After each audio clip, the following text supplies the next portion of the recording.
Okay mga first timers, baka nagtataka kayo, baka hindi si Poy first time ang pinapanood nyo ha. Ako to. Gulat kayo no? Alam nyo mga first timers, feeling ko ngayong araw na to habang dinadrive ko itong motor na to, feeling ko parang nasa ibang bansa ako. Parang feeling ko dapat naka-Amerikana ako o naka-formal ako dito sa dinadrive kong motor. Na kunwari pamasok ko sa trabaho, sa mga kumpanya, or pwede rin na lalabas ako ngayon kasi pupunta ako ng laundry shop magpapalaba. Dala ko yung mga labahin, mga tipong ganon. Or bagay siya pang deliver ng pizza, no? Parang ito na yung motor na magpipigil sa pagpapatakbo ko ng mabilis. Alam ko ilan sa inyo ay nakita nyo na itong motor na to, pero sa vlog na to mismo ay ipapakilala ko na sa inyo ang ating panglimang motor na ang kanyang pangalan ay si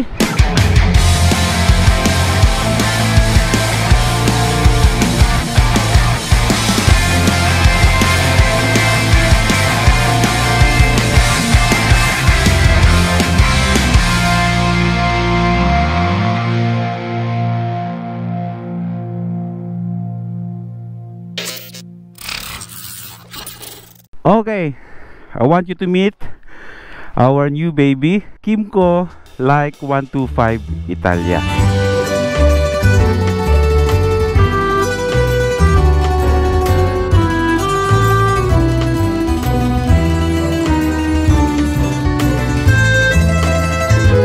Ang ating panglimang motor at ang pangalan niya ay si Tosino.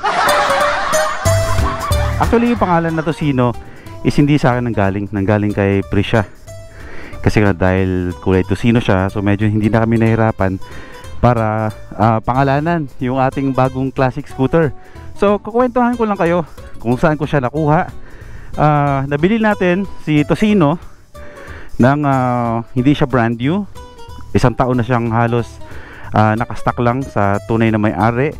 And then nag-decide siya na ibenta na niya. Okay, kukwento ko sa inyo yung background kung paano natin nabili si Tosino. Okay, alam nyo na siguro, mga ilan siguro sa inyo dito alam na kung bakit meron akong ganito, no? Dahil kung nakikita nyo yung mga brothers ko sa LA Squad, nagsisibilihan sila. Ngayon, ang mga binili nila is mga Vespa. Ako, hindi ako bumili ng Vespa. Kymco Like ang binili ko. Meron akong dahilan kung bakit ito ang binili ko. Mamaya pag-uusapan natin. Okay, ang totoong may-ari ng Kymco Like 125 Italia na ito ay taga Quezon City. Nag-decide siya na ibenta niya na kasi meron siyang panibagong classic scooter na gustong bilhin. Sa madaling salita, etong si Tosino natin ay hindi siya laspag ng motor. Used but not abused.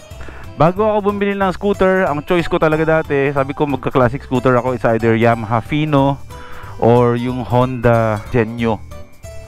Nag-iisip ako dun sa dalawang yun, kung ano dun sa dalawang bibiling ko, pero sabi ko parang modern classic naman, diba? Si Fino, si Yamaha Fino, masasabi kong classic eh.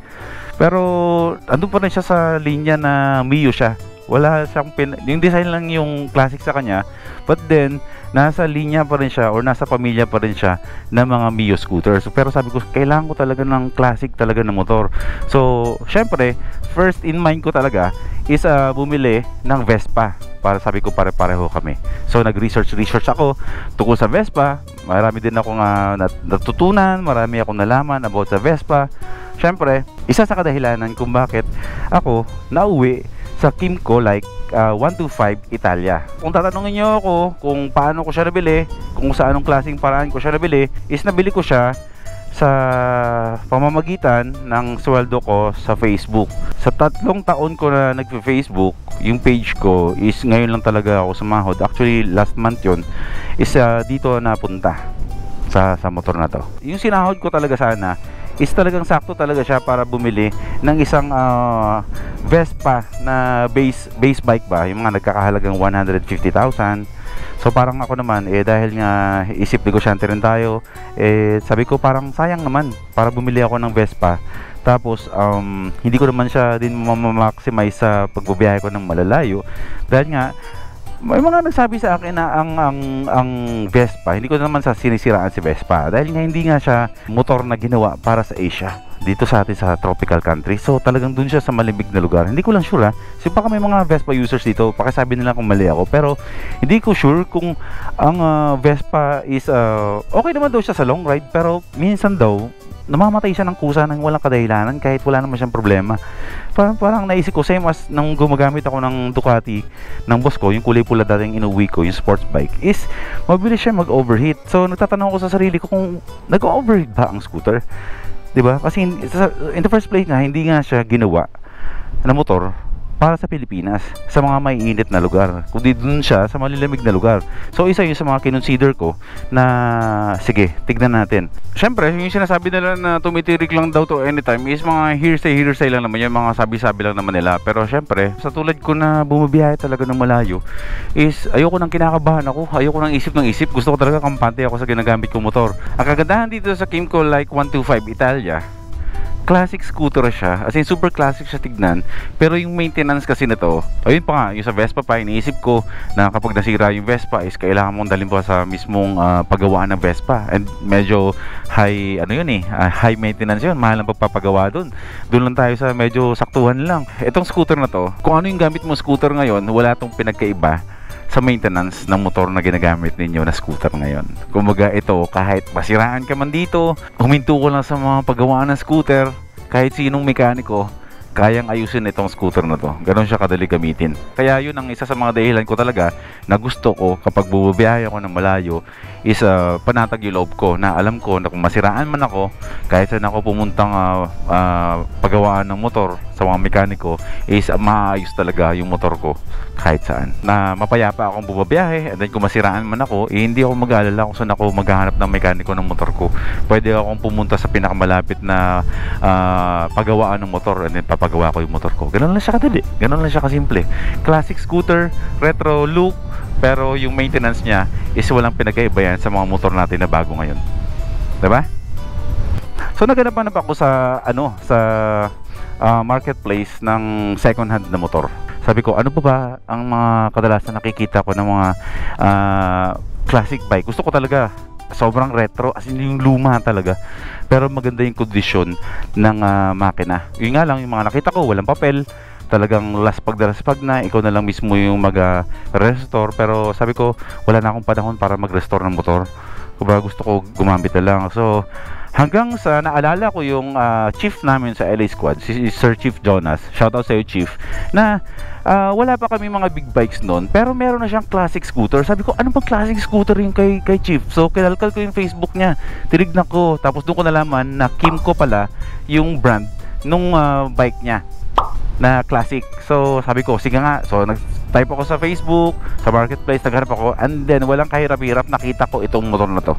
Ilan kami? Parang 3 kami nag-uunahan at nag-aagawan dito sa motor na to, makuha lang. Pero sabi ko, gustong gusto ko talaga to. Kinausap ko na talaga yung may-ari ng motor na sabi ko, i-reserve mo sa akin yan. Yung iba nga kasi talagang willing na sila mag-down ng 50%, 20,000 para i-reserve sa kanila para makuha itong motor na to. Sabi ko, sir, may pera na, may budget na ako, may pera na ako, pero hindi ko pa hawak, kailangan ko pang withdrawin. So siguro dala din sa maayos na usapan, ay talagang ni-reserve niya sa akin. Tapos sinabi niya doon sa mga buyer na naka-reserve na po yan, binayaran po niya, nag-down na yan. So maraming salamat sa may-ari nito dati, na talagang ni-reserve niya sa akin to, na kahit wala akong pinadala sa kanya kahit magkano. So kinabukasan agad kinuha ko. Okay, pag-usapan muna natin kung ano yung mga specs, mga simpleng specs muna, yung mga basic muna dito palabas. Actually hindi siya maliit, malaki talaga. Pag tinabuhin mo sa Aerox to, halos ganun talaga sila, halos magpantay sila ng laki.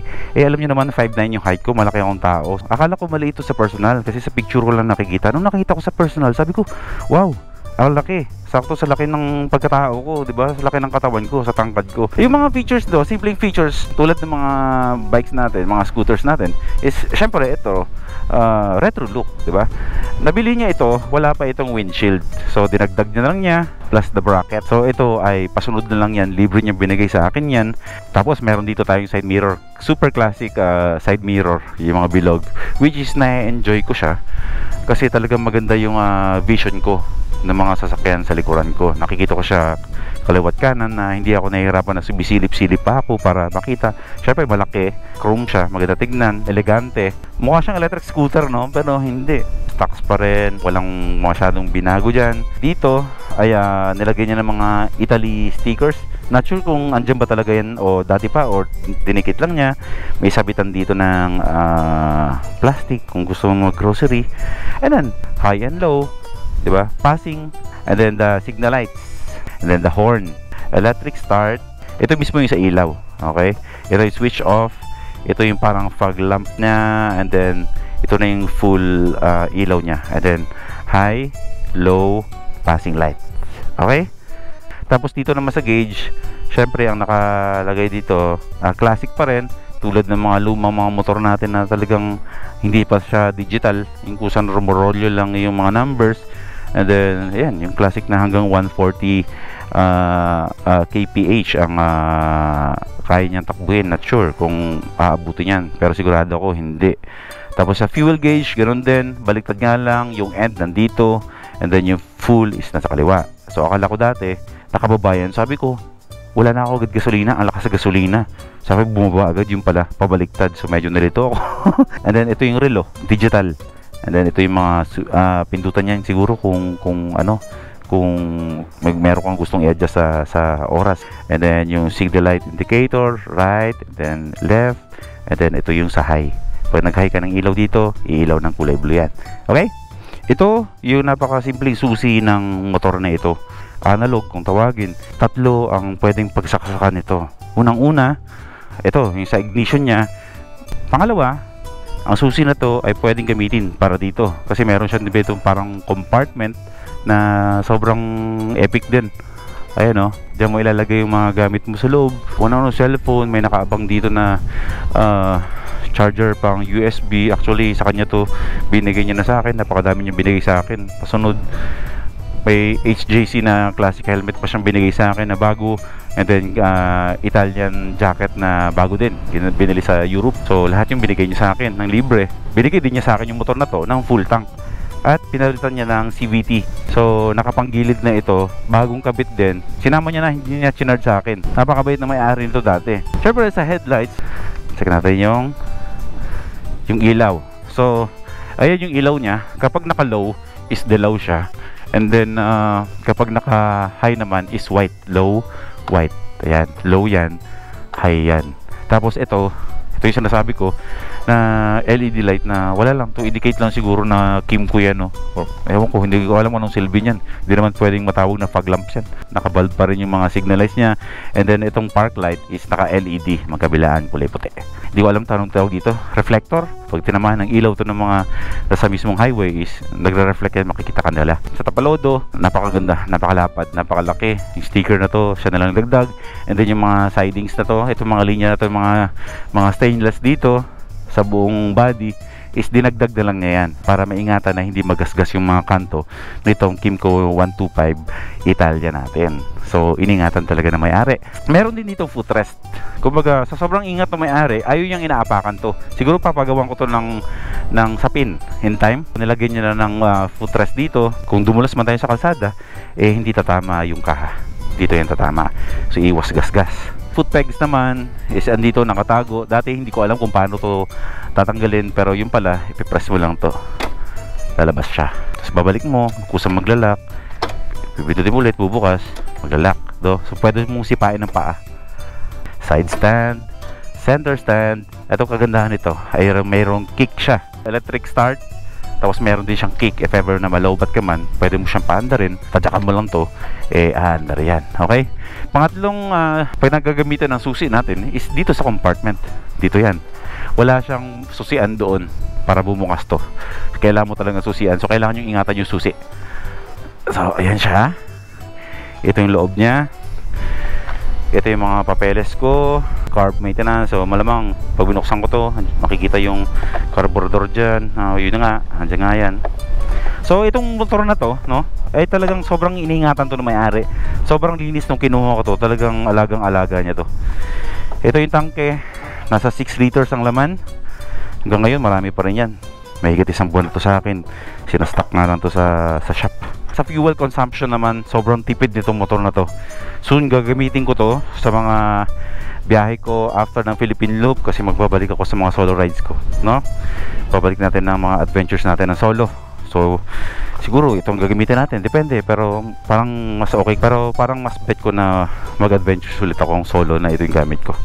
Papalagyan ko na lang ng packs dyan na siguro yung mga plastic packs lang, no? So half face lang ang pwedeng ilagay dyan, hindi pwede full face. And then, balik natin, baka mawala. And then, dito naman sa likuran, parang wind exhaust dito, air vents, ganda tignan, no? Signal lights, kulay dilaw yan. And then, ito yung brake light niya. And then, itong carrier na to sa likuran is wala rin to nung binili niya. Siya rin ang bumili nito, hindi ko alam kung saan niya nabili. Pero full stainless, so sobrang tibay niyan. Kumbaga, add-on na lang to sa motor na to. Libre lang din niyang binigay sa akin yan. Wala nang bayad yan. Kumbaga, take it away, take it all away na yan. So win-win tayo dito. Ito naman is add-on din to, binili niya, kinabit na lang din niya. And then syempre stock na tambucho.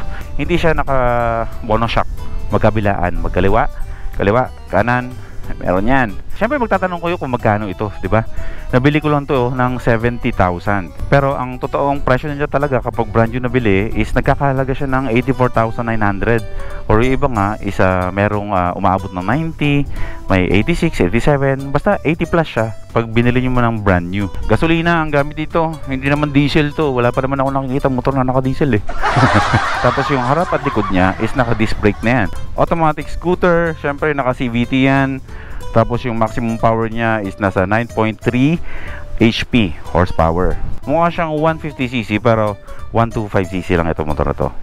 Adjustable headlights, accessory outlet, battery capacity niya is 12 volts. Yung upuan, dual straight leather. Kung ano yung upo ng rider, almost same with the back ride. 4-stroke, single overhead cam, single cylinder lang siya.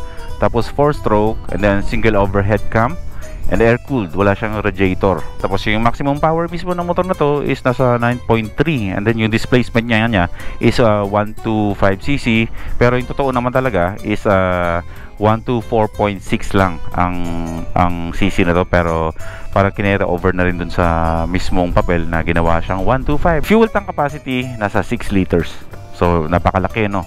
Tapos itong scooter na to is carburetor to, hindi to fuel injected. Welcome sa buhay natin, si Tosino. Ibabiyahin natin to soon. At tulad ng mga motor natin ay magkakaroon din kami ng banding. At marami din kami mapupuntahan gamit itong scooter nating bago. So ayan mga first timers, welcome natin ang ating bagong scooter. Ang ating bagong lumang scooter, ang Kymco Like 125 Retro Classic Scooter. Ayan. Maraming salamat.